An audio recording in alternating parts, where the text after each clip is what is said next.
तो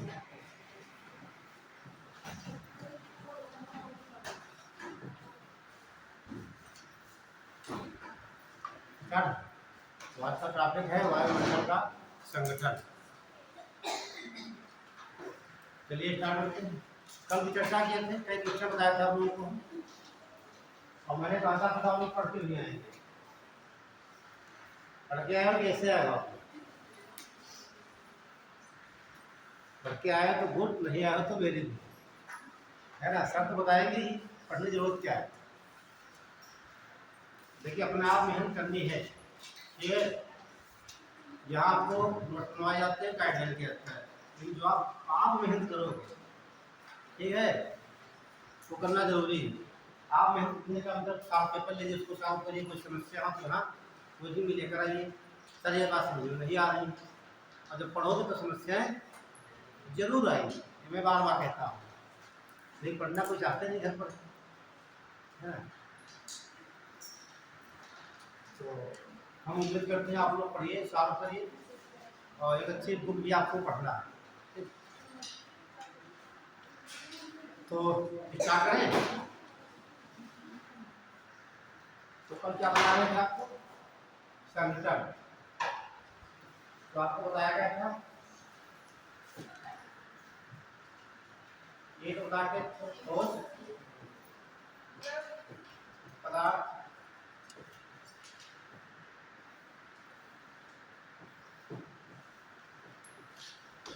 द्रव, और यहाँ पर कैसे।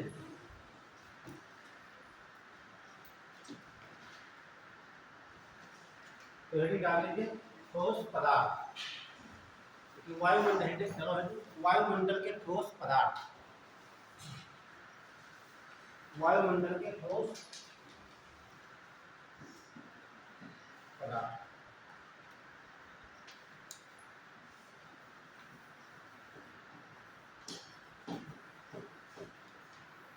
वायुमंडल के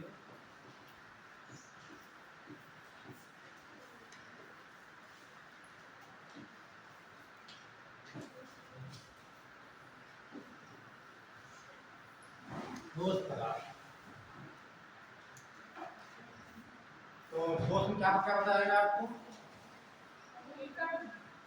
धूल कण बताएगा आपको, जो राख बताएगी, ये राख कहाँ से आएगी? पिंडों से आएगी। परागकण,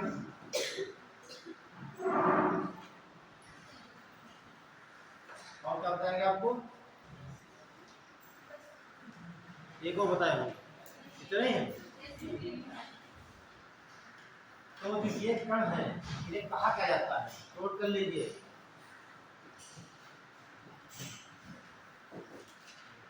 निलंबन, नोट करिए। पहली पढ़ी होगी आपकी वायुमंडल के ठोस पदार्थ। देखिए धूल कण, धूल कण का मारा, धूल कण, परागकण, धूल कण का मारा, परागकण, और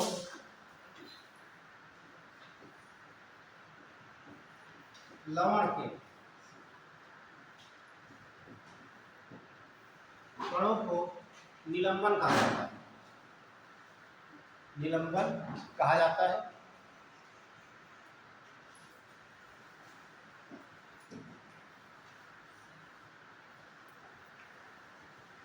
निलंबन कहा जाता है। नेक्स्ट पॉइंट, इन कणों को टिंडल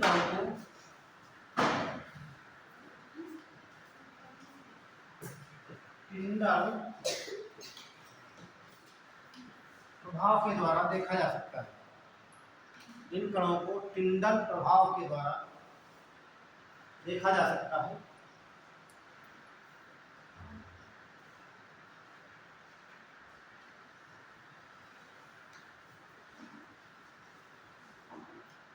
एक शब्द आपने देखा निलंबन, दूसरा टिंडल। अब जितने इसमें तत्व होते हैं एलिमेंट, ठीक, उन्हें कहा जाता है एरोसॉल। क्या बोलेंगे? एरोसॉल।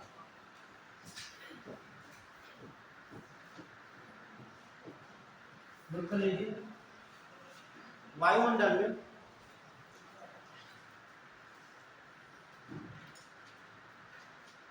ठोस पदार्थ या तत्वों को एरोसॉल कहा जाता है।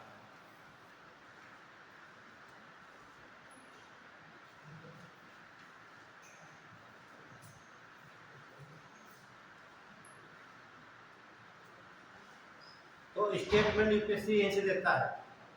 ठीक है, तीनों सब पूछेगा एग्जाम में। निलंबन क्या होता है, एरोसॉल क्या है, एक टिंडल प्रभाव क्या है, तो क्या बताएगा हमें? बताइए। टिंडल प्रभाव एक ऐसी वो होती है परिघटना जैसे कि सूर्य की किरणें आती है बंद अंधेरे में, तो उससे चलिए ठीक, वेरी गुड। जैसे मान लेते हैं कि दरवाजा बंद कर दिया जाए और यहाँ पर एक होल हो, कहाँ पे हो, होल, और कमरे में अंधेरा हो। ठीक है, ये आपकी छत है, ये आपका रूम, ये कमरा अंधेरा है और ये आपका सन है। ये प्रकाश यहाँ से आएगा, ठीक, तो प्रकाश में देखेंगे छोटे छोटे कण आपको दिखाई देते हैं। यदि आपका कमरा अंधेरे में हो कि प्रकाश खिड़की से कहीं से आ रहा है, उस प्रकाश को आप देखेंगे तो इसमें छोटे छोटे कण आपको तैरते हुए दिखाई देते हैं। उसे कहा जाता है टिंडल प्रभाव। क्लियर हुआ आपका? ठीक, तो ध्यान रखना, ये सवाल पूछे जाते हैं। टिंडल प्रभाव, एरोसॉल और निलंबन। अगला सवाल बनता है,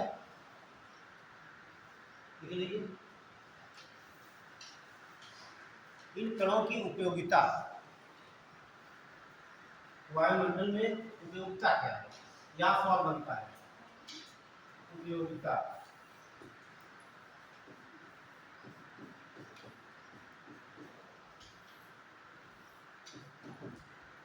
ये सवाल यहाँ से पूछा था उपयोगिता। तो बच्चा बताएगा हमें कि इनका उपयोग क्या है। वायुमंडल होना आवश्यक है, यदि हमारे वायुमंडल में एक कण ना हो तो क्या प्रभाव पड़ेगा पृथ्वी पर? आवाज का एक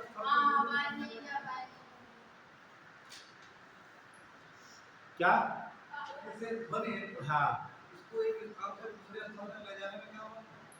सर जैसे कि प्रकाश जब आता है सूर्य का तो एक कणों में जो टकराता है तो प्रकाश सीधा है। देखिए, यदि एक कण नहीं होंगे, ठीक है, तो जितना प्रकाश आएगा पृथ्वी पर वो सब चला जाएगा। ठीक है, और बादल नहीं बनेंगे। क्या बादल क्यों नहीं बनेंगे? मैं बोल लिखिए आप, इन कणों को आर्द्रता ग्राही, आर्द्रता ग्राही कहा जाता है। अब आर्द्रता ग्राही का मतलब बहुत, कहने का मतलब, यहाँ समझिए आप लोग, ये आपके धूल के कण हो गए, ये वायुमंडल में है। और जलवाष्प कहाँ से जाएगी? सागर से जाएगी ऊपर की तरफ। जलवाष्प कहाँ से जाएगी? पृथ्वी सतह से जाएगी ऊपर। जो ऊपर जाती रहेगी तो जलवाष्प कहाँ तक जाएगी? ये कण आप देख रहे हैं, ये धूल के कण आपको हो गए, बहुत सारे धूल के कण।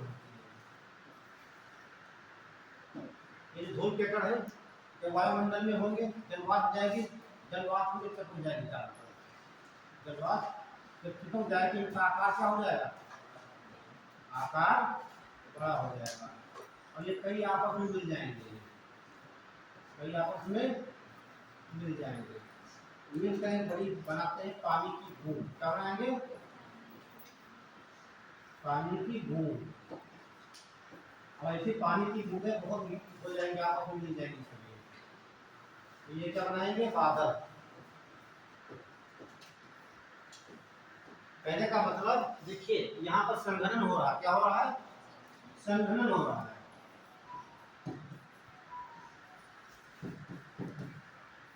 संघनन का मतलब होता है जब जल वाष्प पानी के बूंद में बदल जाता है। आप देखिए भाप को उड़ती है तो भाप जो है या जब आप कह सकते हैं ऊपर जाएगी तो जहाँ यहाँ धूल पेट्रोल मिलेगी उनकी चपक जाएगी, उनका भार बड़ा हो जाएगा तो आपस में मिलने लगती है। इस क्रिया कहा जाएगा संघनन कहते हैं। और जब कई मिलकर बना के बड़ी बूंद पानी बना लेते हैं, तमाम बूंदें हो जाती है तो बादल कहा जाता है। ठीक, और बादल बनने के बाद क्या करेंगे? बरसात करेंगे। ठीक, ये धूल के कण नहीं होंगे, बादल नहीं होंगे, बरसात। अगली बात देखिए, आप पढ़ते होंगे विद योर, पढ़ते हैं?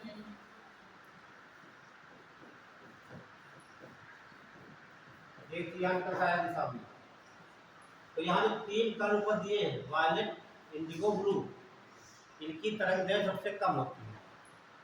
और आप लोगों ने तो हम दिखा देते हैं आपको, है इसकी तरंगदैर्घ्य होती है आपकी है 7864 एंगस्ट्रॉम होती है, 6400 से 6000 एंगस्ट्रॉम, और 6000 से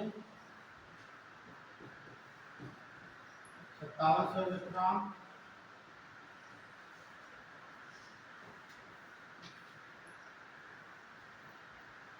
5700 से 5000 एंगस्ट्रॉम, 5000 से 4600 एंगस्ट्रॉम, और 4600 एंगस्ट्रॉम से 4300, 4300 एंगस्ट्रॉम से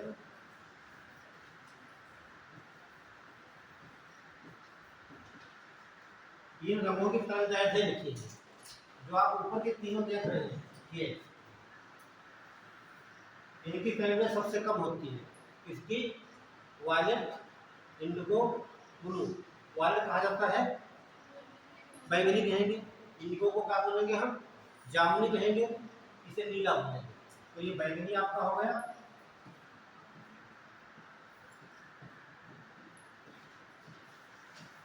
जामुनी,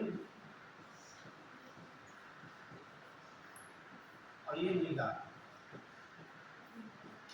ये तीनों जो सूर्य के प्रकाश होते हैं इनकी तरंगदैर्घ्य सबसे कम होती है, और ये तीनों मिल करके ये तीनों हल्का नीला रंग का क्या बनाएंगे? हल्का नीला। जब हल्का नीला रंग बन जाता है तो वायुमंडल में आप कण देख रहे हैं, ये धूल के कण,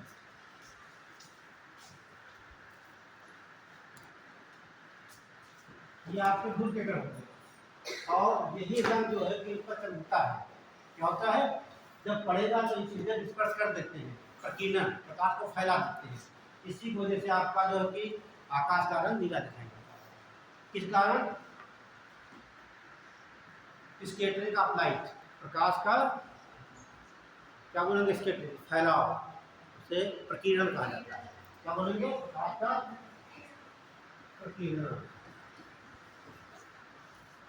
तो ये धूल के कण ना होते यहाँ पर, ठीक, तो प्रकाश का फैलाव नहीं हो पाता, तो आपको यहाँ देखने से आकाश कैसा दिखाई देता? काला दिखाई देता। ठीक है, जो आप सागर देख रहे हैं नीला दिखाई देता है, आकाश का रंग जो है नीला दिखाई देने का मतलब क्या हो गया? प्रकाश का प्रकीर्णन। करता कौन है? ये धूल कण होता है, धूल के कण। इसका पूछा भी जाता है आकाश का जो नीला रंग दिखाई देता है मुख्य कारण क्या है? एक लाइन लिखी होती है, प्रकाश का प्रकीर्णन, प्रकाश का फैलाव। ठीक है, एक ही तरंगदैर्घ्य सबसे कम होती है तो फैल जाती है, एक ही तरंगदैर्घ्य बहुत ज्यादा होती है लाल। आप देखते हैं जो सबसे ज्यादा किसकी है तरंगदैर्घ्य? लाल रंग की, लाल रंग का। और इतने पृथ्वी में खतरे के निशान बनाए जाते हैं, लाल रंग के ही बनाए जाते हैं। क्यों? इनकी तरंगदैर्घ्य बहुत ज्यादा होती है, फैलाव इनका बहुत कम होता है। जैसे कोई डॉक्टर देखते हैं पुरस्कार के लिहाज करता है, लिखा होता है खंभे पे 440 वोल्ट ब्लड से। उसके अलावा झंडे बनाए जाते हैं, जब ऊपर प्लेन होता है तो आप देखते हैं नीचे बल्ब हाँ लगा होता है, रेड लाइट का लगा होता है, ताकि आपको दिख जाए कि हवाई जहाज जा रहा है, आपको दिख रहा है। और जो एयरपोर्ट के आसपास मकान बनाए जाते हैं उनके ऊपर बल्ब लगाए जाते हैं लाल, ताकि जो आपका कलर चला रहा हो तो पता चले यहाँ कोई बिल्डिंग बनी हुई है।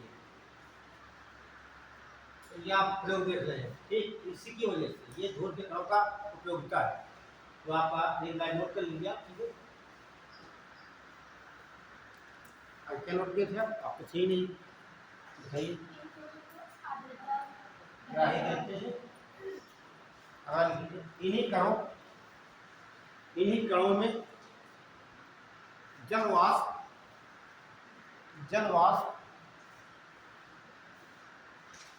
लिपट कर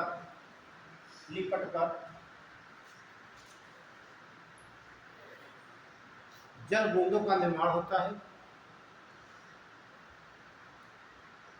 जल बूंदों का निर्माण होता है।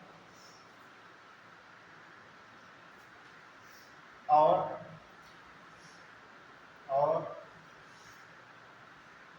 इन बूंदों से मिलकर बादल बनते हैं, इन बूंदों से मिलकर बादल बनते हैं,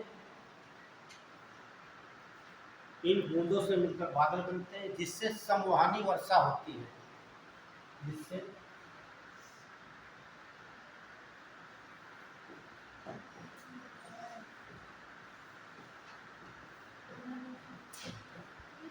संवहनी वर्षा होती है।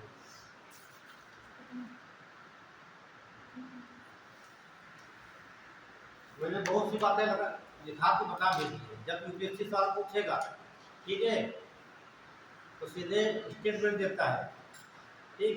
ये पूछेगा वायुमंडल में जो ठोस पदार्थ है उनकी सहायता से संवहनी वर्षा होती है, ठीक। तो ना तो बात कर रहा बादल की, ना जलवाष्प की बात कर रहा, सीधे संवहनी शब्द का बात करें, ठीक। यदि आपको बेसिक क्लियर हो जाएगा सवाल यहाँ से बना सकते हो और साफ हो, ठीक। इतने सवाल यहाँ से पूछे जाते हैं। तो एक आपने देखा यहाँ तक करा ही नहीं है, क्योंकि ये जो आप देख रहे हैं उन्होंने जलवाष्प को ग्रहण कर लिया, तो बड़ी बड़ी बूंदें बन जाती हैं। अब दूसरा यहाँ पे प्रकाश का प्रकीर्णन हो रहा है, तो जब अंतरिक्ष से लोग देखते हैं आकाश को तो काला दिखाई देता है, ठीक है। ये तो आपके उत्तर किसकी हो गई, ठोस पदार्थ। तो डाल लीजिए दूसरा जलवाष्प, जलवाष्प।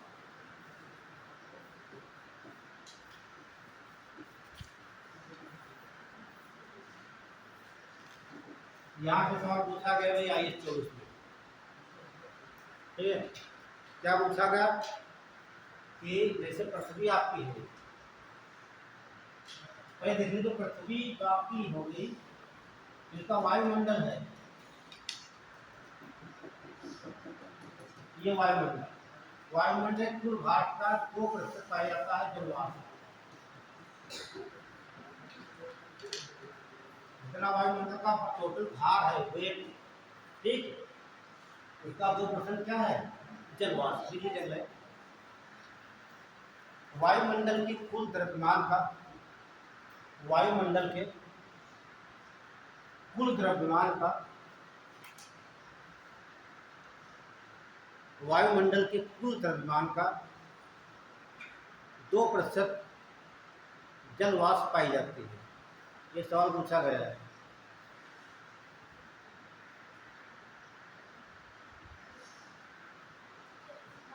ये बात समझ लें आप लोग।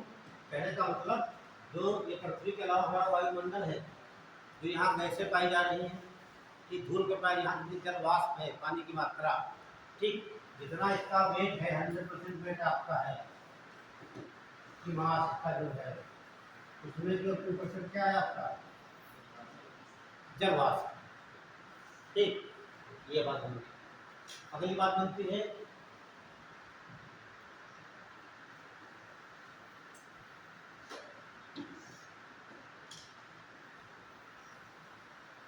ये पृथ्वी आपकी हो गई, ये आपके नॉर्थ पोल, साउथ पोल,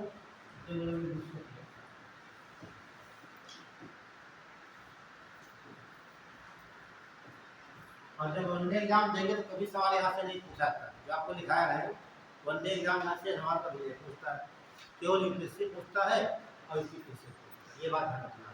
तो वनडे एग्जाम देना है तो आप ये क्वेश्चन लिखिए। तो वो क्या पूछता है यूपीएससी सवाल यहाँ से पूछा गया कि जो हमारे जल वाष्प है, जल वाष्प उसकी जो मात्रा जो होगी ज्यादा ध्रुव पर होगी कि विषुवत रेखा पर?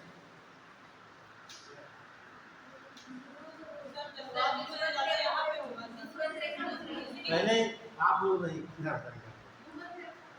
जल वाष्प की मात्रा भूमध्य रेखा पर मिलता है ज्यादा होगी,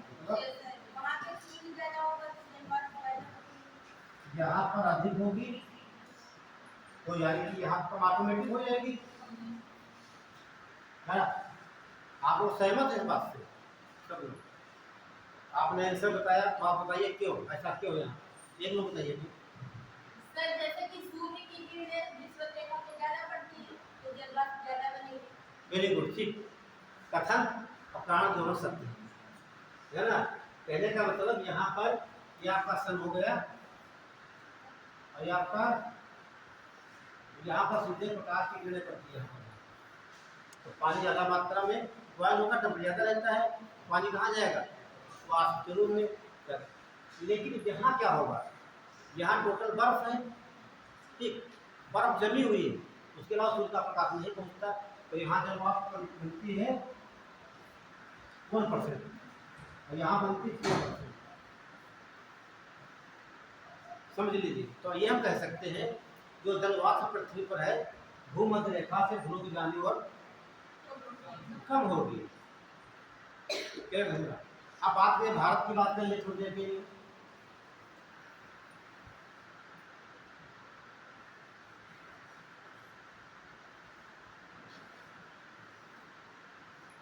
भारत अब पूछा जल वाष्प मात्रा ज्यादा कि यहाँ होगी, केरल में होगी कि जम्मू कश्मीर में होगी? यहाँ भी होगी। मैंने क्या बताया, जब हम भूमध्य रेखा से जाएंगे ध्रुवों की ओर उसकी मात्रा क्या होगी? कम होती जाएगी। तो यहाँ जाएंगे हम कहाँ? भूमध्य रेखा की तरफ में ओर भी जाएंगे, उसकी मात्रा क्या होगी? कम होती जाएगी। तो सवाल ऐसे पूछा जाता है केरल की अपेक्षा जम्मू कश्मीर में जल वाष्प की मात्रा अधिक है या कम? ऐसे कथन पूछे जाते हैं, ठीक है। अब आपको मालूम होना चाहिए केरल कहाँ पे है तो जम्मू कश्मीर कहाँ है। केरल हमारा भूमध्य रेखा के नजदीक है, ऐसे देखेंगे आप यहाँ ये भारत आपका होगा, ऐसे जोड़ेंगे।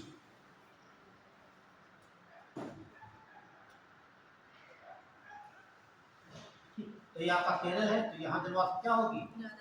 ज्यादा होगी, और यहाँ पर क्या होगी? कम। इस प्रकार सवाल बनते हैं।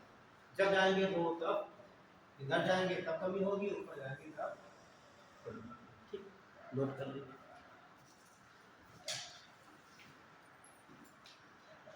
ये आपका सन है, सूरज प्रकाश दे रहा है, नोट करिए। बोले देखिए विषुवत रेखा से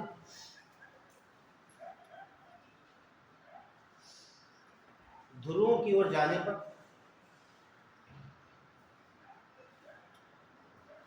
भूमध्य रेखा से या विषुवत रेखा से ध्रुवों की ओर जाने पर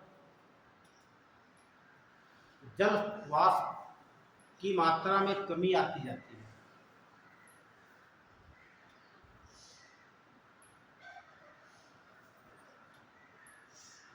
जल वाष्प की मात्रा में कमी आती है।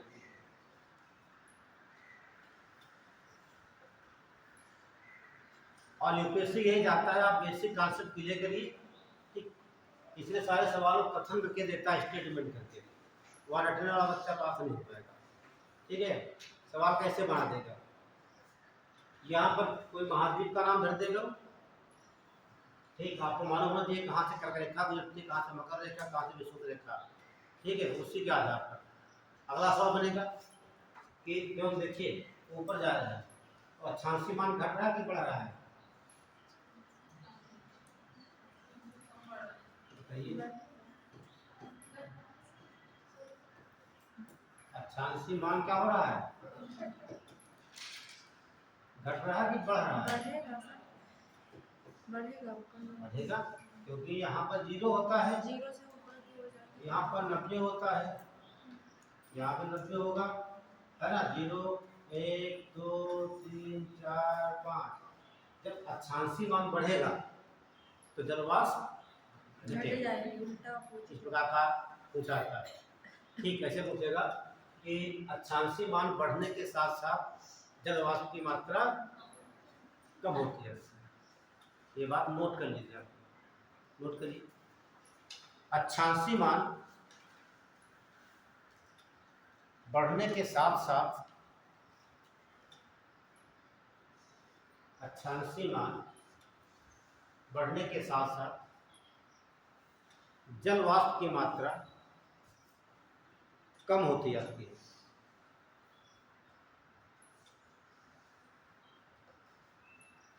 आप लोग सहमत हैं इस बात से? बोल देना जब सहमत आप लोग ना हो, ठीक है।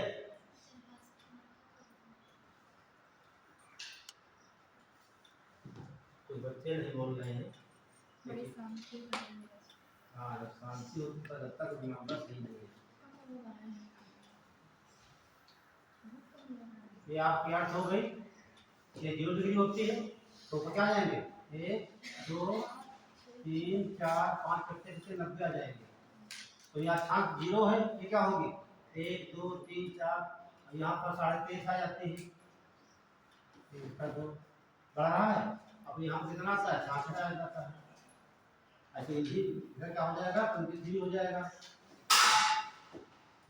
फिर 66 हो जाएगा, फिर 90 हो जाएगा। तो अक्षांश देख रहे हैं, दोनों की जानकारी क्या हो रहा है, इनका मान बढ़ रहा है। आपको पहले बताया जा चुका है कि भूमध्य रेखा से जाएंगे पूर्व की तरफ तो जलवाष्प की मात्रा कम होती जाती है। अक्षांशी मान बढ़ेगा, जलवाष्प की मात्रा कैसे समझ सकते हैं? ठीक है, जब तक क्लियर ना हो तब तक आप पूछते रहने वाला। तो ये तो कहानी हो गई जलवाष्प की। अब डाल लीजिए गैस से।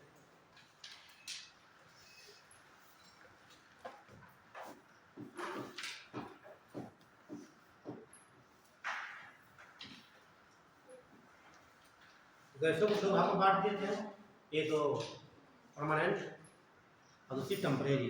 परमानेंट 3 गैसें थी, नाइट्रोजन, ऑक्सीजन और आर्गन थी। ठीक, ये तीनों पढ़ लेते डिटेल से। तो सबसे ज़्यादा मात्रा में, अच्छा ये बात बनती है जैसे हम लोग यहाँ पर खड़े होते हैं, चारों दाब पड़ रहा है ना, तो पृथ्वी की सतह पर सबसे ज़्यादा दाब किसके द्वारा पड़ता है? वायु के द्वारा। तो कौन सी वायु?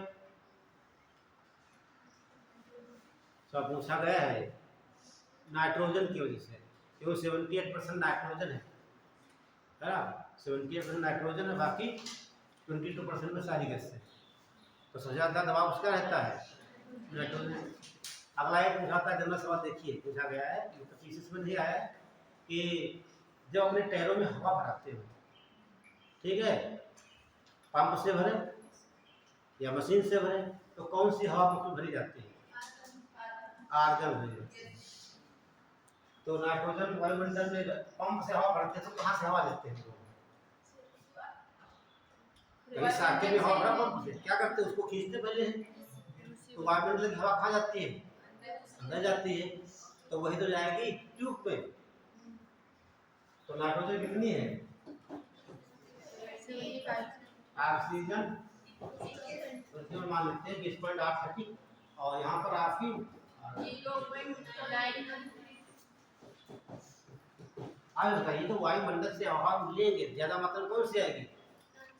नाइट्रोजन आएगी, किसको जाएगी हमारे ट्यूब पे, आगे कैसे हो जाएगी? ठीक है, लेकिन जब प्लेन के टायरों में भरी जाती है, वो हल्की होती ना सर, इसलिए। हाँ ठीक है, वो हल्की भरी जाती है। सबसे हल्की गैस कौन सी है? बस जो वो गुब्बारे होते हैं उनमें भी आग बनी होती है, जिससे वो उड़ते हैं। मैंने कहा कि उसमें सबसे हल्की गैस कौन सी होती है? हीलियम।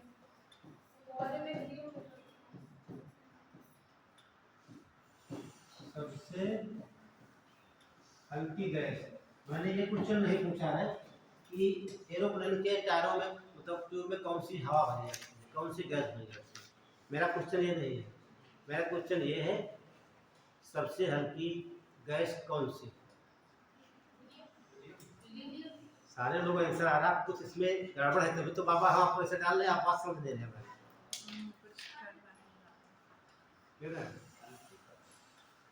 मैंने 3 बार पूछे थे बल्कि आप ध्यान देते तो आपको हीलियम आंसर नहीं देना चाहिए, है ना। ये सही होता तो आगे ठीक करते थे। हाँ वेरी गुड, आगे बढ़े होते हैं।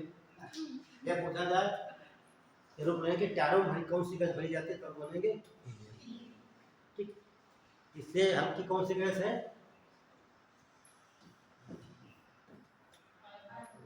Hydrogen gas. सर ये जो बल्ब होते हैं इसमें कौन सी होती है? हाइड्रोजन गैस, सुनो पहले बात। अब बात आते हैं कि हाइड्रोजन गैस सबसे हल्की है तो भरी क्यों नहीं जाती है, और वहां भरी जाती है हीलियम गैस, है ना। सबसे टॉप पे सबसे हल्की ये है, 2 नंबर पे आते हैं हीलियम गैस। ठीक है, ऐसे उसको ऊपर से नीचे आएगा। और आप साड़ी देखा है जो इंटर केमिस्ट्री पढ़ेंगे वो लोग, ठीक है।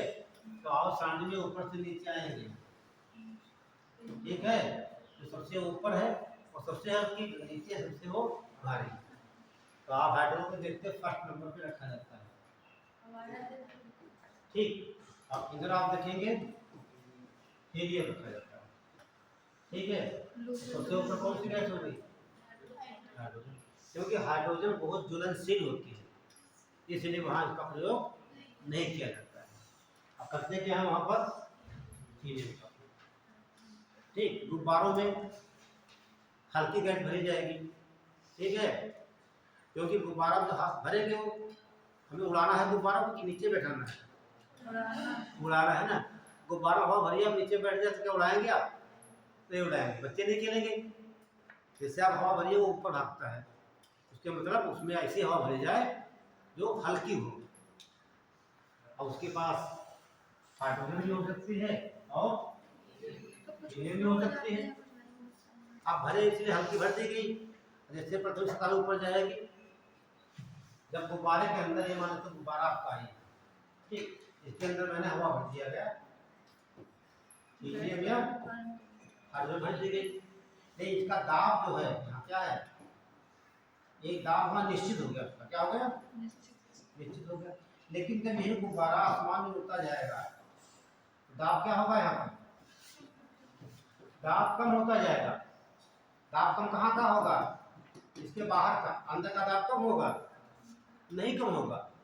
तो उसकी लेयर है उतना, जितना बड़ा उतना निश्चित रहेगा वो। जब ऊपर जाएगा गुब्बारा, यहाँ का दाब कम हो जाएगा, तो क्या होगा? जो हमारे गैस भरी इसमें क्या करेगी, हम बाहर निकलने की दाब कहाँ तक लगाएंगे? वो गुब्बारे की जो सतह है इस पर दाब लगाएंगे, ठीक, बराबर होने की कोशिश करेंगे।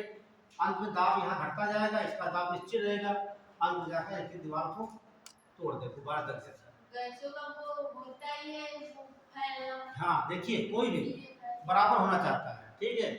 तो आप देखते गुब्बारा छोड़ दिए ऊपर जाते आराम से, आराम से दब जाता है। जैसे दाब ये यहाँ बाहर निकलने की कोशिश करेंगे, निकल पाएंगे नहीं, दाब ज़्यादा हो जाएगा तो गुब्बारा फट जाता है, ठीक है। तो हम क्या बता रहे थे आप लोगों को? तो तमाम सवाल आपको जनरल नॉलेज के मिल गए होंगे यहाँ पर, ठीक है। दाब एक इसका रहता है, जब पंपों से अपने साइकिल में पहियों में हवा डाली जाती है ट्यूब में, तो ज़्यादा मात्रा में कौन सी गैस होगी? नाइट्रोजन, ठीक है।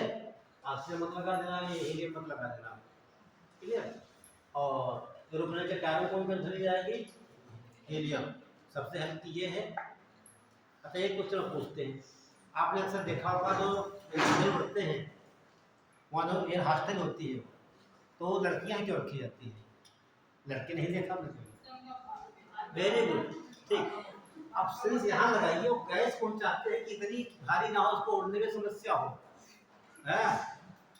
अब वेट का वेट तो किलो में चेंज होता है ना, तो हम चाहते हैं कि हमारा एरोप्लेन को उड़े उसका भार कम होगा,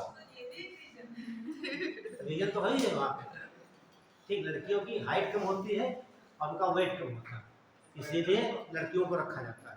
सर ऐसी लड़कियों को रखा जाता होगा जो ऐसी होती है हाँ ठीक, हाइट कम हो और उनका जो कि ऐसा नहीं है शांति है, पता लगे दो आदमियों के बराबर है वो। ठीक है, तो ये सब ध्यान रखना है, सब कुछ जनरल नॉलेज के है, कॉमन सेंस के समय। ठीक है, सर वो बल्ब में कौन सा बोलिए आएगा ना इलेक्ट्रिक बल्ब में कर देता हूँ। देखिए इलेक्ट्रिक बल्ब को ये हो जैसे इसमें कोई एक निष्क्रिय गैस ली जाती है, निष्क्रिय जो रिएक्शन ना करे। तो रेड वाला सर बता रहा हूँ। हाँ नहीं बता रहे हैं, जो बताओ है जो सूर्या का कंपनी का आता था, है ना, सब हाँ उसको जीरो नहीं ऊपर लिखा होता है। ठीक है, नहीं 100 वोल्ट होता है, 60 वाट लिखा होता है उसमें। वोल्ट अलग होता है, वाट अलग होता है, उसमें लिखा होता है आप बोलते हैं 100 वाट का, 100 वाट का नहीं, वो 100 वोल्ट का है। देखिए लिखा होता है 100 वोल्ट 60 वाट, ऐसे लिखा होता है, ऐसे ऐसे लिखा होता है।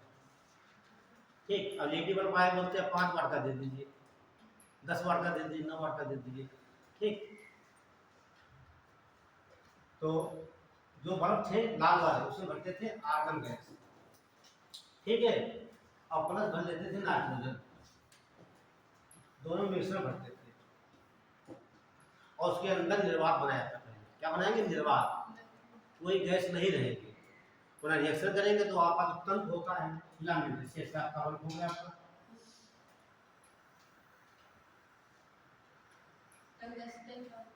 हाँ होता था ऐसे।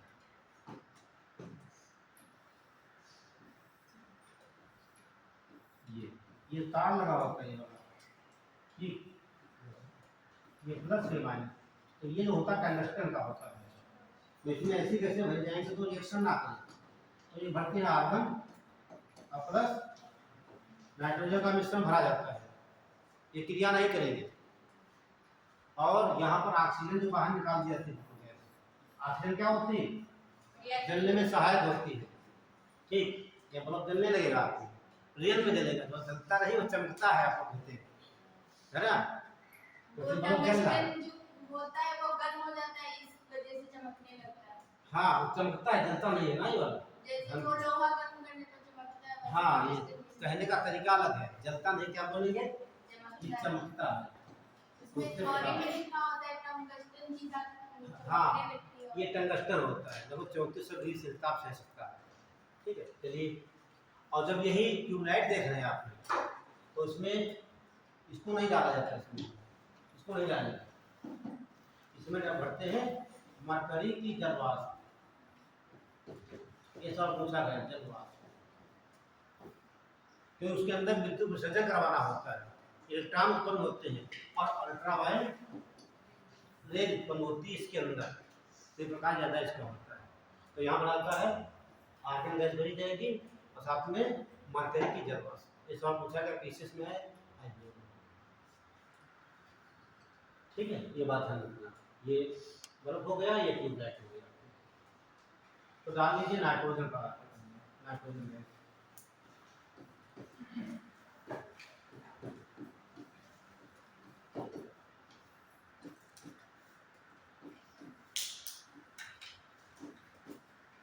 नाइट्रोजन गैस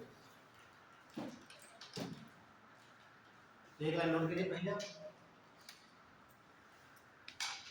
नाइट्रोजन गैस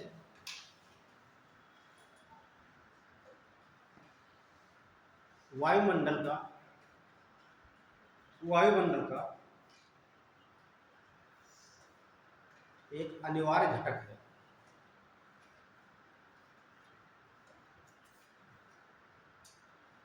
अनिवार्य घटक है।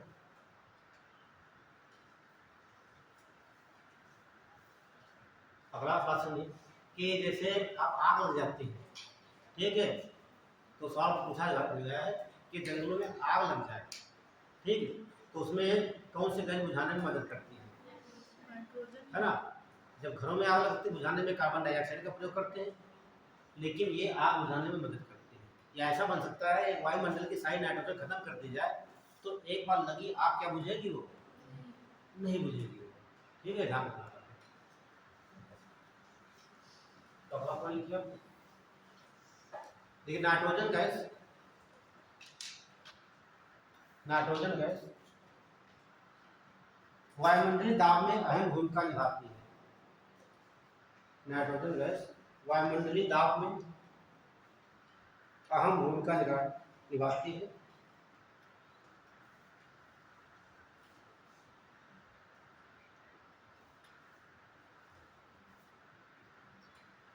अब इसके यूज देख लीजिए आप, यहाँ पर पूछा जाता है, यहाँ से सवाल देखो, एक तो भूगोल का भी पूछा जाता है, यहाँ से एनवायरमेंट से भी आता है और साइंस का भी आता है। तीनों पॉइंट सब लिखा देते हैं आपको अलग से, ना तो साइंस में पढ़ना है यहाँ से और ना तो आपको एनवायरमेंट पढ़ना है, और भूगोल में सब बातें लिखा देते हैं। ठीक, इसका यूज क्या है? तो पहला इनको बच्चा बताते हैं ना जो पढ़ के आया हो, पहला यूज। हाँ कहीं बता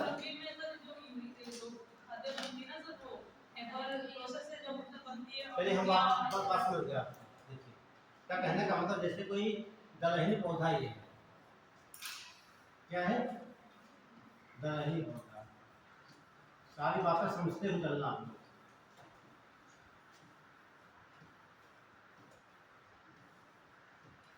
ये दलहनी पौधा हो गया, इसकी जड़ें हैं, ये सब क्या दलहनी पौधा है, दलहनी।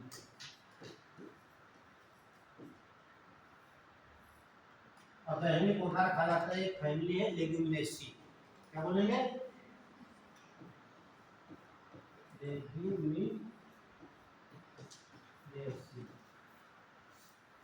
एक कुल है का, क्या बोलेंगे? कुल है। ठीक, जो लेग्यूमिनेसी एक कुल है, इसमें जितनी विश्व की दालें हैं सबको रखा गया है, उसे क्या बोलेंगे? लेग्यूमिनेसी। जब यूपीएससी पूछेगा लिख देगा लेग्यूमिनेसी, ग्रेमिनी आगे लिख देगा, कुल के नाम आगे लिख देगा, किससे संबंधित है, ये बात हो गई। जो इसकी गांठें हैं, ठीक, जड़ें हैं, ये क्या हो गई? जड़ों में गांठें पाई जाती है, ये गांठें हो गई। और ये गांठों कहते हैं बैक्टीरिया। क्या कहते हैं? बैक्टीरिया। हिंदी बोलेंगे जीवाणु। ठीक है, ये हो गई जड़ हो गई, जड़।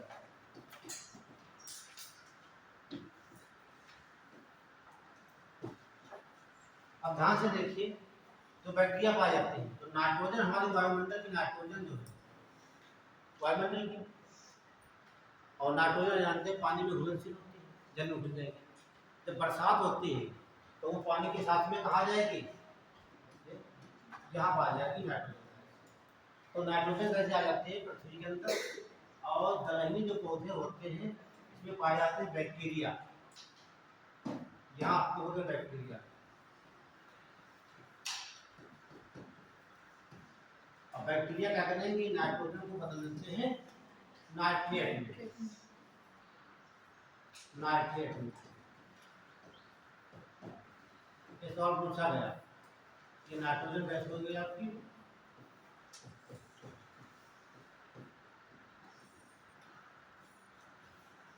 तो बैक्टीरिया का नाम है राइजोबियम। राइजोबियम,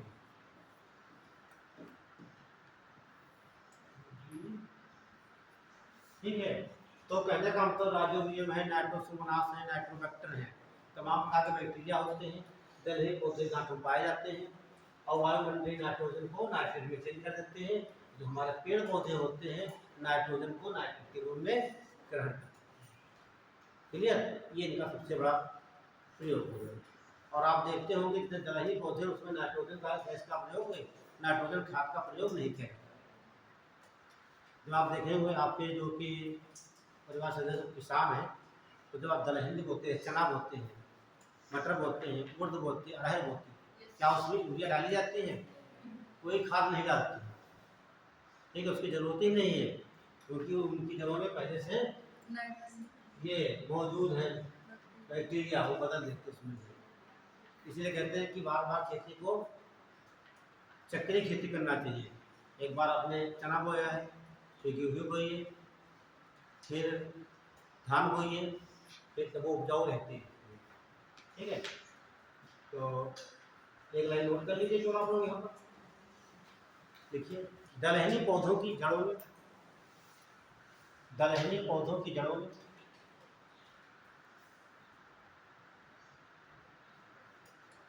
जीवाणु पाए जाते हैं, जीवाणु पाए जाते हैं।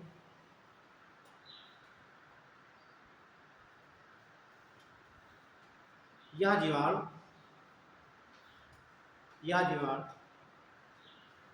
वायुमंडल की नाइट्रोजन को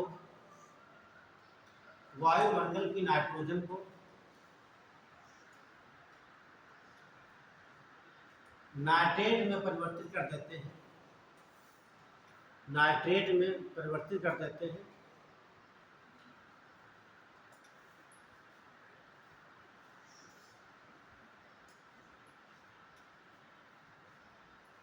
और इसी नाइट्रेट को पेड़ पौधे ग्रहण कर लेते हैं, इसी नाइट्रेट को पेड़ पौधे ग्रहण कर लेते हैं।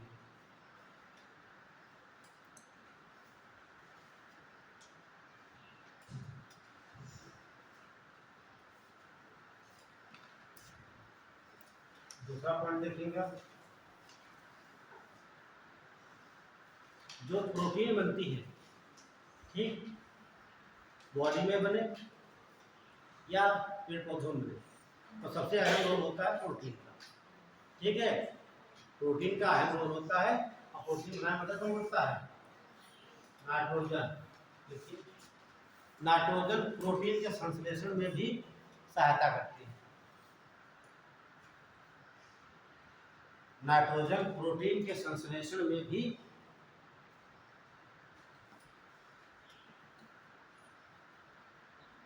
नाइट्रोजन प्रोटीन के संश्लेषण में भी सहायता करती है। 2022 में एक सवाल पूछा था, टेस्ट पूछा गया, पीसीएस में आया था कि जो सिल्क होता है, क्या बोलते हैं, रेशम, रेशम का मुख्य घटक क्या है, मतलब रेशम क्या है? प्रोटीन का हाँ, देखिए ऑप्शन प्रोटीन नहीं था, पेपर देख लेना आपने। ठीक, ये सवाल था, जो रेशम होता है उसका मुख्य अवयव क्या है। ठीक है, रेशम का मुख्य अवयव क्या होगा, तो आपको पता है रेशम है क्या, ये रेशम में आपकी होगी प्रोटीन, क्या हो गई, प्रोटीन। अब प्रोटीन आपसे था नहीं वहाँ पे, तो प्रोटीन जिनसे बनी है वो उसने पूछ लिया। वो जो आपने चक्र बताया था ना, हाँ, कि कीड़ा बनने से पहले जो प्रोसेस थी, आपने पूरा चक्र हाँ बनाया था, लार्वा बनता है, और उसके बाद कैटरपिलर बनता है, फिर प्यूपा बनता है, प्यूपा सर्विस। हाँ कोकून बनता है, कोकून के ऊपर जो सिल्क होता है, ठीक, निकाला जाता है। तो प्रोटीन बनती किसके आप होता है, carbon, hydrogen, oxygen, nitrogen, sulphur. वो क्या जानना चाहता है यहाँ पर है, मैंने आपको अभी तो लिखाया है कि प्रोटीन का निर्माण जो होता है किसकी सहायता होता है, नाइट्रोजन की सहायता से। यही सवाल पूछा गया, ऐसा सवाल पूछता है, आप लड़के जाओगे प्रोटीन नहीं मिलेगा वहाँ पे। ठीक है, तो रेशम होती तो प्रोटीन है, लेकिन प्रोटीन ऑप्शन था नहीं, तो आपको मालूम होता है प्रोटीन बनती किससे, इन 5 तत्वों से मिलकर बनती है protein, carbon, hydrogen, oxygen, nitrogen और सल्फर मिलकर बनती है। तो ऑप्शन उसमें क्या माना गया, नाइट्रोजन। ठीक है, आपको लिखा के दिए। अगला जो देख लीजिए, ये नाइट्रोजन गैस को ये हीट को ले लें और -195 डिग्री पर, ठीक, पर टेम्परेचर कर दें। ठीक है, ये नाइट्रोजन गैस है।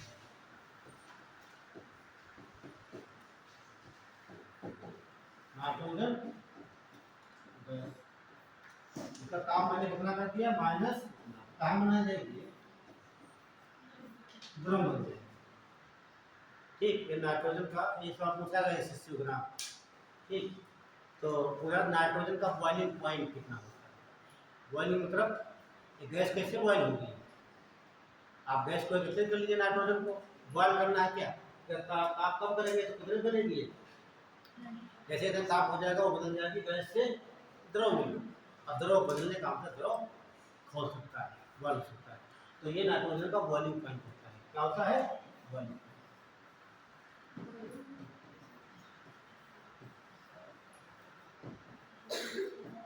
ठीक, से हिंदी में क्वथनांक कहते हैं। हाँ, क्वथनांक कहेंगे, क्वथनांक बिंदु। ठीक है, तो ये बन गया नाइट्रोजन द्रव। अब सर द्रव गैसों का बॉइलिंग पॉइंट माइनस में होता है क्या? हमेशा माइनस में होगा और क्या प्लस में होगा? ठीक, अभी तो क्रायोजेनिक इंजन का नाम सुना आप लोगों ने? ठीक है, बताएंगे ही। ठीक है, ये गैस नाइट्रोजन गैस है। अच्छा, आप तो अस्पताल में जाते होगे, आप लोग देखा कभी ऑक्सीजन लगी होती किसी के? है ना, लगी होती तो कैसी आती है आपको? आप देखिए डब्बा में क्या होता है, उसमें दिखाई देता है कि द्रव के रूप में। एक ऑक्सीजन गैस आपकी है, ऑक्सीजन गैस का उसका तापमान -183 कर दीजिए, कितना काम बदल जाएगी? तो बदल जाएगी। आप पढ़ते भी गैस एलपीजी लिखा होता है। क्या लिखा होता है? LPG, liquid petroleum gas, liquid होता है उसके अंदर है। जब उसको खोलेंगे आप उसमें क्या निकलेगी? जब वाष्प निकलेगी आपको। ठीक है, ध्यान रखना। तो ये आपका बॉइलिंग पॉइंट ऑक्सीजन गैस का हो गया। तो अब यहाँ बता रहे हैं आपको नाइट्रोजन, पूरी बात सुन लीजिए भैया।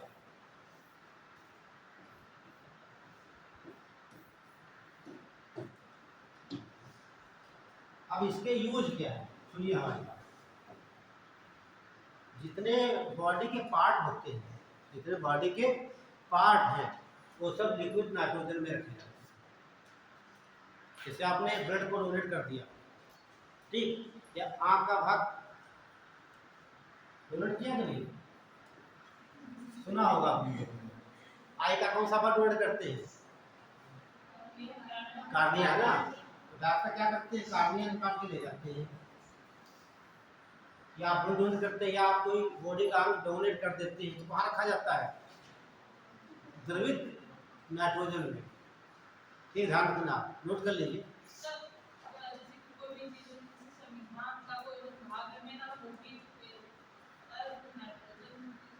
नहीं, संविधान का भाग की बात करेंगे तो वो तो निर्जीव चीज हो गई आपकी। ठीक है, ये कोई बॉडी का कोई भी पार्ट है, किसी वस्तु को जो जीवित हो, ठीक, बाद में हो, और जो बॉडी रखी जाती है खराब नहीं होगी, सुरक्षित रहती है यहाँ पर। ठीक है, हाँ, जो चीज यहाँ रख दी जाएगी वो खराब नहीं होती है। हाँ, ठीक है, जैसे आपने कोई बॉडी का कोई पार्ट डोनेट कर दिया, आपने ठीक कॉर्निया कर दिया, अब हो सकता कोई लगाने में ना मिले तो क्या करेंगे? वो खराब नहीं हो जाएगी, तो उसको रख दिया जाता है।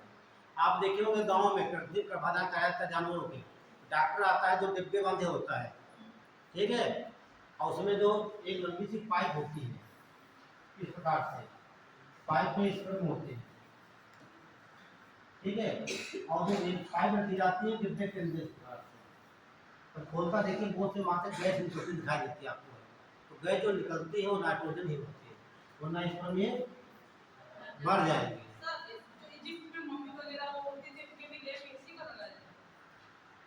नहीं तो लेप कैसे बनेगा? तो लिक्विड होगा आपका। लेप उसका होता है कैल्शियम कार्बोनेट। तो कैल्शियम कार्बोनेट तो हमारा यही है, तुम्हारा क्या मेंबर तुम्हारा है कैल्शियम कार्बोनेट, लेप होना उसका हो गया। हाँ, वही उसी का लेप। ठीक है, तो उन्हें हम विश्वास था, चलिए हो गया। तो एक नोट करिए, जितने आपके मानव के अंग रखे जाएंगे सुरक्षित, किसी की बात है, चाहे स्पर्म हो, चाहे वोहा हो, चाहे आई हो, चाहे ब्लड हो, चाहे आपका हार्ट हो, लीवर हो, किडनी हो, कोई पार्ट रखा जाएगा, तमाम तरह के सवाल बनते हैं, तो सीधे आप क्या बोलेंगे? द्रवित नाइट्रोजन। ठीक है, एक ऐसे लिख तमाम बोले। देखिए शरीर का कोई भी भाग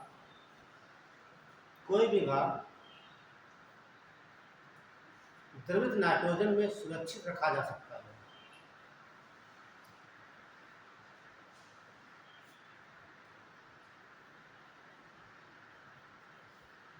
जैसे लिख लीजिए आप, अब भूल जाइए आप। जैसे एग्जाम्पल,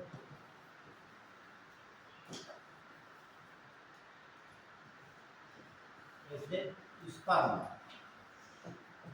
क्या बोलेंगे, शुक्राणु।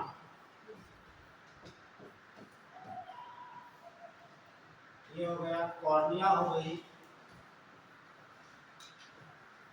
कॉर्निया, और इसका नाम ब्लड, क्या बोलते हैं, रक्त या रुधिर। आप जितने भी पार्ट रखे जाते हैं, लीवर है, किडनी है, जो भी, ठीक है, मैंने बॉडी कोई पार्ट लिखा दिया, इतना बहुत है। आगे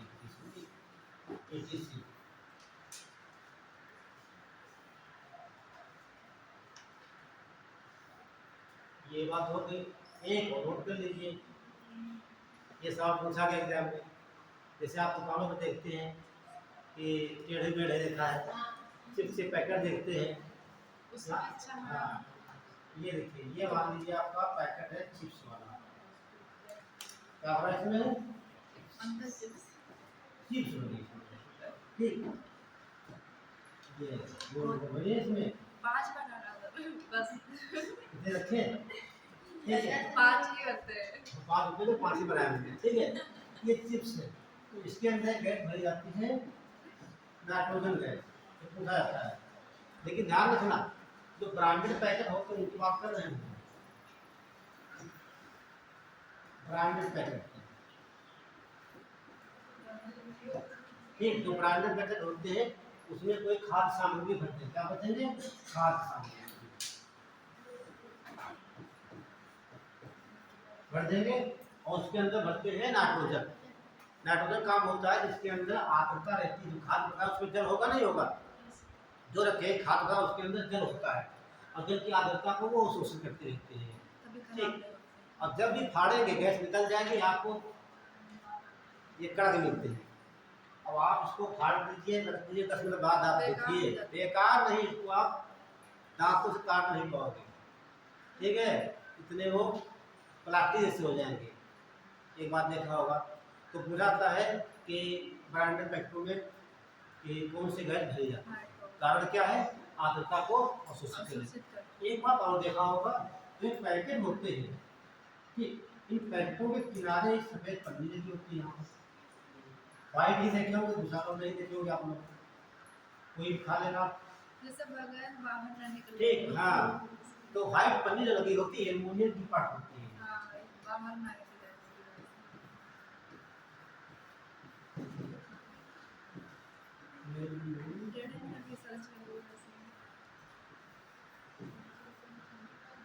एल्युमिनियम की चादर होती है या परत है। देखिए, जब एल्युमिनियम के ऊपर चढ़ा दी जाती है, यहाँ पर है, तो बाहर के टेम्परेचर, जो यहाँ का टेम्परेचर है, अंदर का टेम्परेचर है, ये आपस में कांटेक्ट में नहीं आ पाते। अंदर का टेम्परेचर हो या आपकी आर्द्रता हो, ह्यूमिडिटी होती है, कोई अंतर नहीं रहता। बाहर का अंदर नहीं आ पाएगा, अंदर का बाहर नहीं जा पाएगा, तभी कड़क रहते हैं। तो वो ध्यान रखना, जो ब्रांडेड पैकेट होते हैं, अंदर जो परत रही जाती है एल्युमिनियम की परत होती है।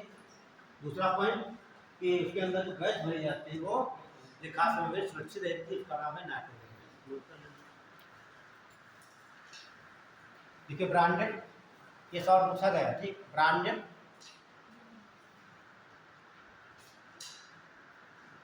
पैकेटों के अंदर, ब्रांडेड पैकेटों के अंदर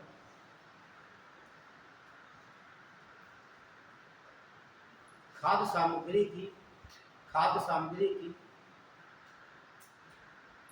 आर्द्रता को अवशोषित करने के लिए, खाद्य सामग्री की आर्द्रता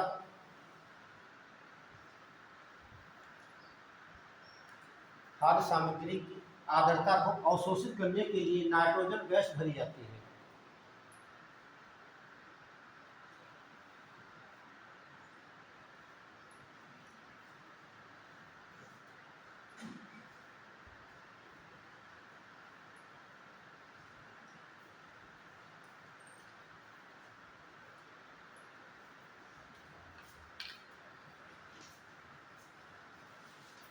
चलिए, और ये भी नोट कर लीजिए, बंदे पूछा जा सकता है। ठीक है, कौन सी? एल्यूमिनियम की परत लगी होती है।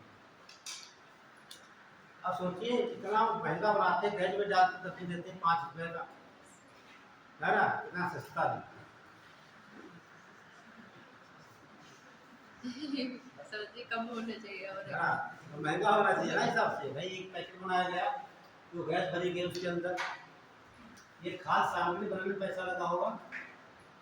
खाद में नहीं, पैकेट का ही लेते हैं, ठीक। उसमें खाद और वाला कम होता है। उसके बाद उसमें गैस भराई, तो उसके अंदर ये पर चढ़ाई, कितना खर्चा आता है? देते 5 रुपए का, सस्ता है ना हिसाब से। ज्यादा बनाते हैं फायदा होता है। तो आपने बॉइलिंग पॉइंट भी नोट कर लेना नाइट्रोजन का, -195। कितना बॉइलिंग पॉइंट बताया मैंने? -195 डिग्री सेल्सियस, ये बॉइलिंग पॉइंट नाइट्रोजन का। चलिए, तो बात हो गई नाइट्रोजन की।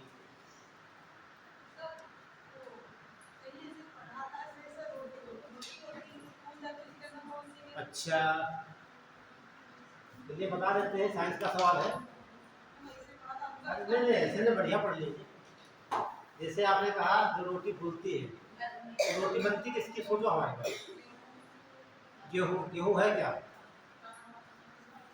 गेहूँ चावल है क्या? ये बोलते हैं कार्बोहाइड्रेट। आप कार्बोहाइड्रेट क्या है? कार्बोहाइड्रेट किससे बना होता है? कार्बन, हाइड्रोजन और ऑक्सीजन। ठीक है, जब ये रोटी होती है इसको हीट देते हैं, ठीक है, ऊष्मा पाकर, तो यहाँ से निकलती है कार्बन डाइऑक्साइड, वो निकलने की कोशिश करती है, उसी चक्कर में वो फूल जाता है। और अगर आप उसमें, जब आप कभी रोटी ना फूले, है ना, तो उसमें आता बेकिंग पाउडर, बेकिंग पाउडर, ठीक है, खाने सोडा, क्या बोलते हैं? Sodium bicarbonate. जैसे इसमें आप हीट देंगे, जैसे इसको आप फूल जाता है। ऊष्मा देंगे नहीं, ये गैस निकलेगी कार्बन डाइऑक्साइड बाहर की तरफ, अच्छा। रोटी फूलने लगती है। कहीं डाल देंगे आप, ठीक है। और इसका यूज बहुत दैनिक जीवन में, जो आप पेस्ट करते हैं मंजन, उसमें जैसे आपने पेस्ट को ले लिया, जैसे पेस्ट लगाया 2 बार घिसेंगे, क्योंकि उसमें ऊष्मा निकलती है ना रगड़ने से, और तो झाग बन जाती है। तो ऊष्मा बनी, ऊष्मा से झाग जो बाहर निकलने की कोशिश करते हैं कार्बन डाइऑक्साइड, एक फिटका झाग हो गई। और जिसमें झाग नहीं उत्पन्न होती उसमें ये नहीं मिलाया। तो पेस्ट में मंजन देखते करते हैं, कोई के एक मंजन आप जैसे कढ़ाई लगाएंगे 2 बार ऐसे करेंगे, तुरंत वहाँ से झाग निकलती है। झाग निकलती क्यों है? क्योंकि ऊष्मा उत्पन्न हुई और वहाँ से कौन सी गैस निकलती है? कार्बन। ठीक है, खास सामग्री कोई भी होगी, ठीक, उसको चलाना है, और ज़्यादा मात्रा में होगी, हाँ सब ठीक है। और जो आपका देखते हैं जब पीलो वगैरह आता है पीने के लिए, तो उसमें इससे सीलो बनाया जाता है, ठीक है। तो जैसे उसमें डालेंगे पहुँचेगा, इसमें CO2 बच निकलेगी यहाँ से, ठीक है, CO2 कार्बन डाइऑक्साइड। और इसका उपयोग जो आप देखिए फायर सिलेंडर जो लगे होते हैं, आगे समय क्या लगे होते हैं, आप बैंक बजाएंगे, छोटा पटाखा होता है, ठीक, हाँ हाँ, उसमें क्या होता है? उसमें यही भरा जाता है। क्या भरते हैं? उसमें भरते हैं, देखिए HCl, और प्लस होता है NaHCO3, और ये भरा जाता है शीशी के अंदर रखा जाता है, और उसको ऐसे उल्टा पटक देंगे आप, ठीक है, तो पाइप इसमें क्लोज कर जाता है, ये निकल जाता है, क्रिया करते हैं। तो गैस कौन सी निकलती है? कार्बन डाइऑक्साइड, यही आप बनाने में मदद करती है, ठीक है। चलिए क्लियर हो गया आपका? तमाम बातें बता दी आपने, बात उठाई। ये सब बातें एक्स्ट्रा मटेरियल में नोट कर लिया करो, ये कहीं ना कहीं एग्जाम में पूछे गए, ठीक है? अब आप इससे बच नहीं सकते हो, ठीक है? हाँ नहीं, बस रोटी नहीं बनाना है आपको, ठीक? तो आपको नाइट्रोजन हो गया पूरा बता दिया, और ऑक्सीजन में तो खास ज़्यादा नहीं बताना है हमको नाइट्रोजन, ठीक है? अब उधर देख लीजिए, इस टाइम में आपको पता है नाइट्रोजन गैस हो गया, कार्बन डाइऑक्साइड, ऑक्सीजन और आर्गन, इन्हें छोड़ दीजिए, डाल लीजिए कार्बन डाइऑक्साइड CO2। ऑक्सीजन में ज़्यादा को पढ़ना है नहीं, समझ लीजिए आपने कहा है, डाल लीजिए ऑक्सीजन। अरे सब्जी स्थायी गैस समझा दिया। पढ़ लो तक ऑक्सीजन की बात करते हैं।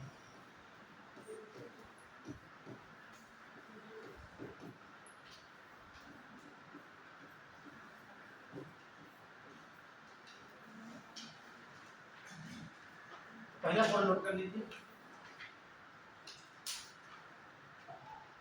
ऑक्सीजन गैस आग को जलाने में सहायक है, आग को जलाने में सहायक है।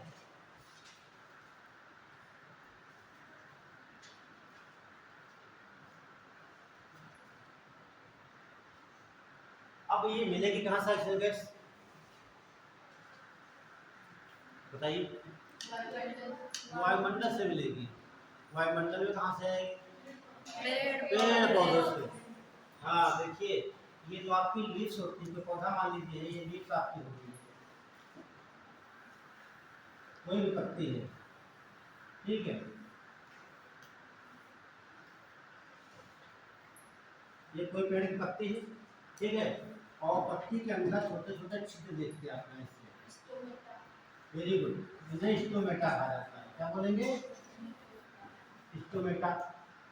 और ये छिद्र हो गए, और इन छिद्रों के अंदर प्रवेश करेगी आपकी कार्बन डाइऑक्साइड, ठीक है?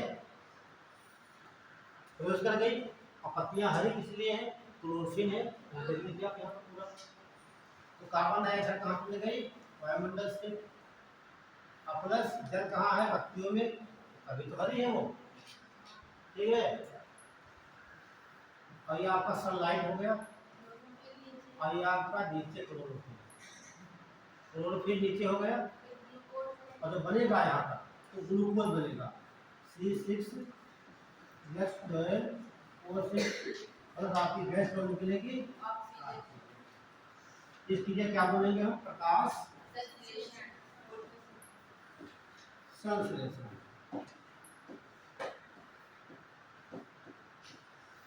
या हम बोलते हैं फोटो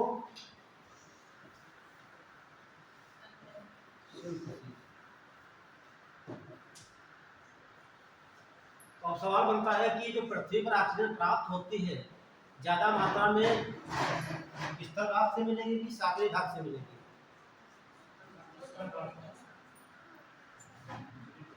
सवाल इतना आसान होता तो पूछते नहीं आपसे।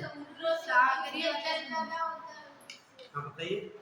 समुद्रों में जल होता है, उसमें जल में ऑक्सीजन तो जल वाली नहीं आती है।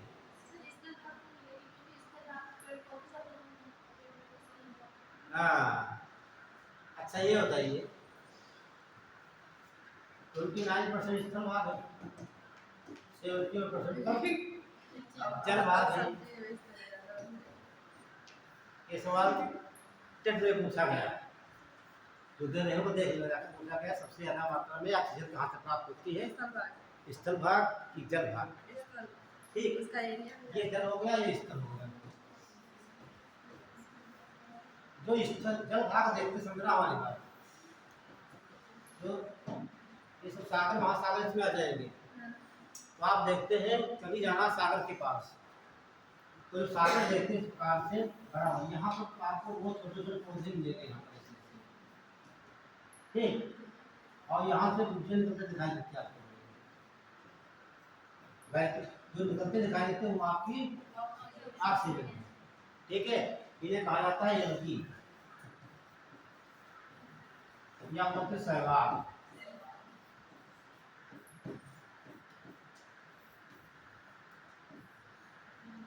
तो ये बताइए, जो स्थल भाग दिखाई दे रहा है, यहाँ कहाँ पेड़ पौधे, और जानते हैं प्रकाश 200 मीटर तक अंदर पहुँच जाता है। प्रकाश कितना, पानी की सतह से नीचे 200 मीटर तक आपका प्रकाश पहुँच जाता है। वहाँ तक पेड़ पौधे हैं, नीचे पौधे हैं, तो आपको ऑक्सीजन वो देगा। अब बताइए आंसर क्या सही होगा? जल से प्राप्त, ठीक है, ध्यान रखना, ठीक है। तो ये सवाल ये पूछा, सारे बच्चों ने लगाया होगा स्थल भाग, हाँ स्थल भाग लगाया होगा, जानते हैं से कहाँ से मिलेगी, पेड़ पौधों से मिलेगी। उन्हें पता है कि स्थल भाग पर है, इससे याद है बहुत ज्यादा है आपके जल वाले भाग, ठीक है। आप देखते हैं सागर देख लीजिए, गाँव में आप तालाब पूरा देखते हैं, कुंभी और रखनी लगी होती है ना भाई, सागर वही तो आपका जल ही भाग तो है आपका।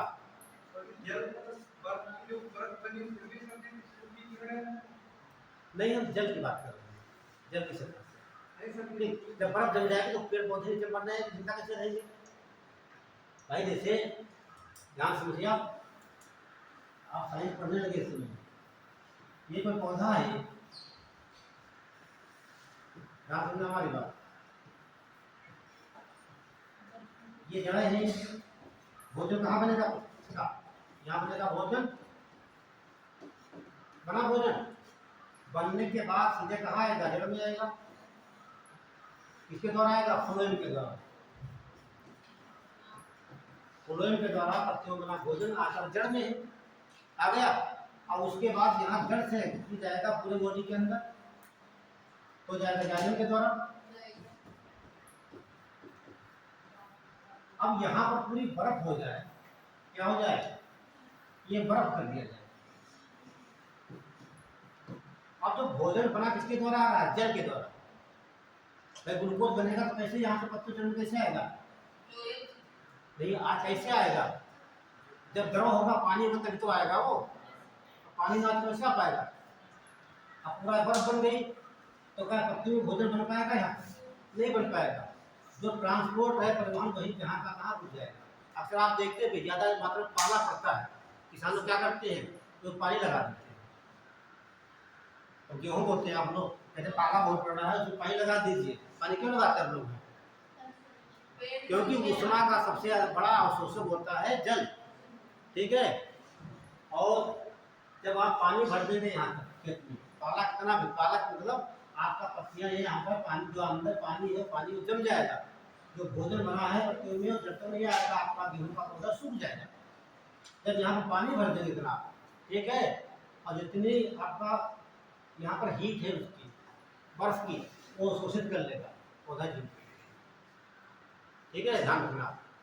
और जब ये पानी जम जाएगा पौधे के अंदर, तो ना तो खाद्य पदार्थ पहुँच पाएंगे ऊपर, और ना यहाँ से आ पाएगा आपका भोजन, पेड़ पौधे सूख जाएंगे। क्लियर? ध्यान रखना, बर्फ है तो पौधा वो वहां पर सूख जाएगा, तो नोट कर लीजिए। देखिए, जब मैंने कहा आप क्वेश्चन पूछते रहिए, आपने पूछा कितने क्वेश्चन आपको मिल गए, तो आपसे आपको नहीं पढ़ाने वाले थे सिंपल का, लेकिन जब आप क्वेश्चन करोगे तो आप सामने आ जाते हैं, और ये सब क्वेश्चन पूछेगा, नोट कर लीजिए। पृथ्वी पर सबसे अधिक मात्रा में ऑक्सीजन, सबसे अधिक मात्रा में ऑक्सीजन समुद्री भाग से प्राप्त होती है।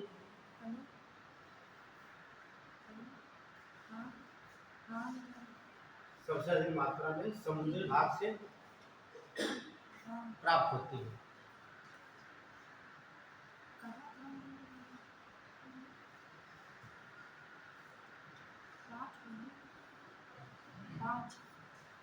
अब आप लिखो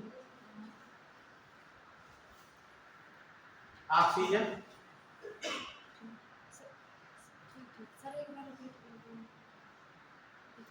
क्या बोले थे पहले? ऑक्सीजन पृथ्वी पर सबसे अधिक मात्रा में सागरी भाग से मिलती है। हाँ, प्राप्त होती है, क्योंकि क्या बोले थे आगे? अगला बोलना है। अब इन्होंने लेकिन लाइन बनाते हैं बोलने के लिए, बीच में फिर तो भूल जाते क्या बनाया है। हाँ ऑक्सीजन।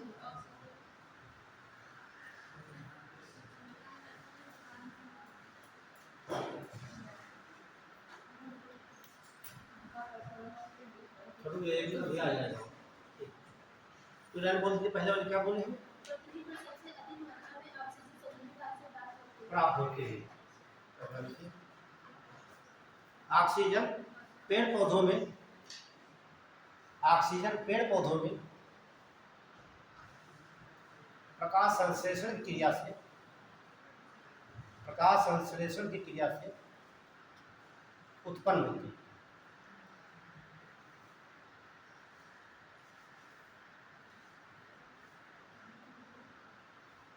कैसे उत्पन्न होती है? ऑक्सीजन पेड़ पौधों में प्रकाश संश्लेषण की क्रिया के द्वारा उत्पन्न होती है। ठीक है, तो मेन स्रोत क्या होगा? प्रकाश संश्लेषण। जहाँ पर पेड़ पौधे होंगे वहां से ऑक्सीजन प्राप्त होती है। इसलिए कहा जाता है पृथ्वी पर सबसे ज्यादा पेड़ पौधे आप लगाइए, तो पेड़ पौधे क्या करेंगे? तो ये पेड़ है आपका, ठीक है, वो बाहर से क्या लेगा? कार्बन डाइऑक्साइड लेगा ऑक्सीजन। और निकालेगा क्या? ऑक्सीजन निकालेगा। हमें इसकी जरूरत नहीं है और इसकी बहुत जरूरत है, ठीक, इसके बिना ये गैस मिल नहीं सकती। तो कार्बन डाइऑक्साइड जितना नुकसानदायक है उससे कई गुना लाभदायक है, जो ग्लोबल वार्मिंग में सबसे ज़्यादा यही भूमिका निभाती है। जो आपका भूमंडलीय तापमान क्रिया बढ़ रहा है किसकी वजह से? ठीक है, और कार्बन डाइऑक्साइड नहीं होगी तो ऑक्सीजन नहीं। जिसे कहा था पेड़ पौधों को लगाइए, जितनी मात्रा में वायुमंडल में कार्बन डाइऑक्साइड है वो पेड़ पौधे अवशोषित करेंगे, उसके बदले में आपको ऑक्सीजन। ठीक है, तो ये हो गया आपका ऑक्सीजन।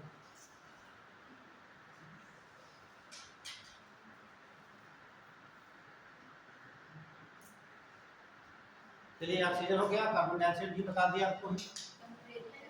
हाँ, टेम्परेरी में कार्बन डाइऑक्साइड जैसे है, ठीक है, CO2।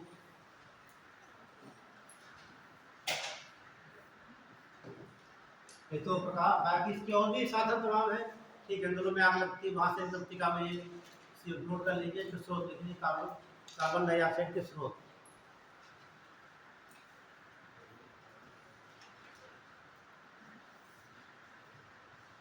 ये कहाँ से निकलेगी?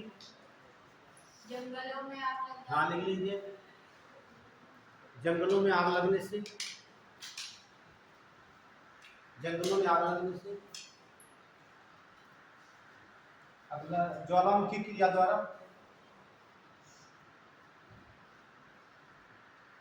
इसके अलावा कहाँ से मिलेगी? जीव जंतुओं से, जो हम लोग बाहर सांस लेते हैं ऑक्सीजन, ज़्यादा मात्रा में जाती है नाइट्रोजन। ध्यान रखना, जब हम लोग सांस लेते हैं ज़्यादा मात्रा कौन सी कह जाती है? बॉडी के अंदर ऑक्सीजन मत कहना कभी, है ना भाई। यहाँ वायुमंडल में सारी गैसों का मिश्रण है, इसको नहीं कह सकते यहाँ यहाँ नाइट्रोजन को नहीं लेंगे, केवल ऑक्सीजन को लेंगे। तो सारी गैसें हमारी बॉडी के अंदर जाती है, नाइट्रोजन हो या ऑक्सीजन, दोनों का मिक्सर जाता है। ज़्यादा मात्रा में कौन सी जाती है? ये 100 आएगा तो गलती कर देंगे आपको, ठीक है, ऐसे देगा। हाँ, ऐसे लिखा होगा मानव, ठीक है, मुख्य रूप से नाइट्रोजन को सांस लेने में ग्रहण करता है। सही। ये बात सही है। ऑक्सीजन नहीं, आधे 20% है, नाइट्रोजन 78% है। तमाम ऐसे पूछने का सवाल है यूपीएससी। तो आपको क्या पता है? ये तो आ गया जंगलों में आग लगने से, ज्वालामुखी क्रिया द्वारा। ज्वालामुखी, तीसरा है जंतु। हाँ, जीव जंतुओं के द्वारा। तो इतना पढ़ना, बाकी पढ़ोगे तो फिर आपका फिर ग्लोबल वार्मिंग हो जाएगा। ठीक है,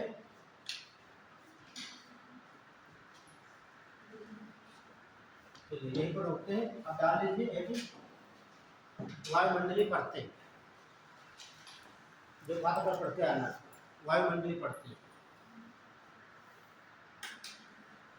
वायुमंडलीय परतें।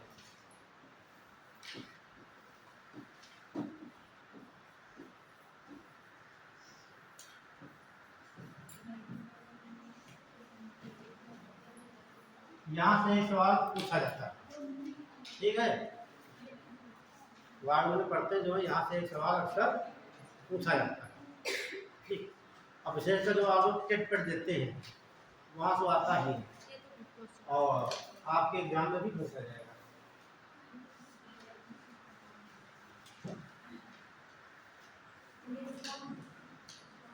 तो ये डायग्राम बनवा देते हैं। 3 मिनट हो गए। क्या हो गया? ये आपकी अर्थ हो गई, ऐसे बना लीजिए आपको। ये पृथ्वी आपकी है और पृथ्वी को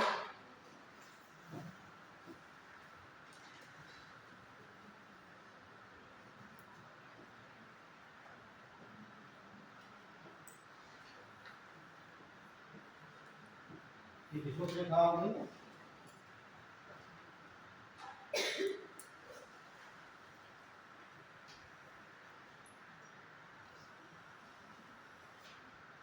थोड़ा सा समझ लीजिए, बात बनाइएगा।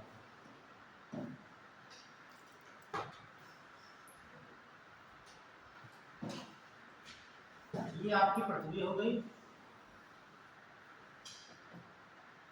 पृथ्वी की चारों तरफ, ठीक है, कुछ परतें पाई जाती है।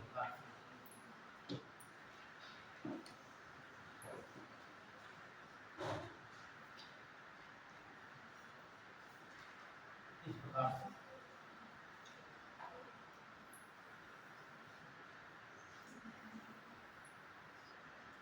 देखिए पृथ्वी कितनी सुरक्षित है। सबसे अंदर परतें होती है, इसे बोलते हैं ट्रोपोस्फियर,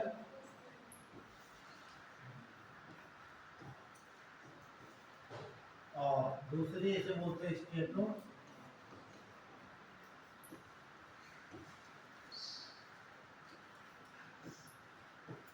इसको बनाना आपको भी नहीं समझ लीजिए, ठीक है। अब तीसरी परत होती है मीसोस्फियर,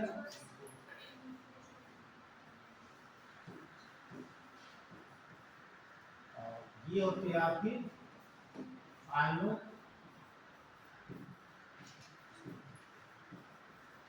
ये और इसके बाद होती है लास्ट में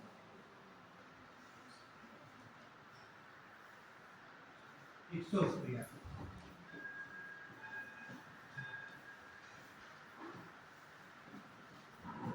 ये पृथ्वी की सतह से, तो यहाँ से आप जाएंगे ऊपर की तरफ है, इस प्रकार से ये 5 परतें होती हैं, ठीक। यहाँ पर हम लोग बैठे हुए हैं, कहाँ पर? इतनी परतों के अंदर, तब पृथ्वी सुरक्षित है। इतनी परतें ना होती तो पृथ्वी जलने लगती, ठीक है। टेम्परेचर यहाँ का हो जाता है, या फिर इतना टेम्परेचर हो जाता है कि यहाँ पर इतना जली भाग वो सब बर्फ बन जाता है। दो कंडीशन, या बर्फ बन जाता या पृथ्वी इतनी तप हो जाती, जलने लगती है। यहाँ सुरक्षित, यहाँ देखिए तो पहली भाग है ये, इसे बोलते हैं ट्रोपोस्फियर कहा जाता है। जितनी मौसमी घटनाएं होंगी कहाँ पे होंगी? सब इस मौसमी जो भी हिंदी बोले में क्षोभ मंडल, क्षोभ मंडल कहा जाए। उसके बाद दूसरी परत आपकी है, ये सबसे इम्पोर्टेंट है कि दूसरी परत के बीचों बीच में एक परत पाई जाती है, ये देख रहे आप, इसे कहा जाता है ओजोन परत। क्या बोलेंगे हम? तो दूसरी परत इसे बोलते हैं ओजोन परत। जो ओजोन परत है यही हमारी सुरक्षा प्रदान करती है, तो जितनी अल्ट्रावायलेट आती है सबको वो शोषित करती है, इसे बोलते हैं ओजोन लेयर।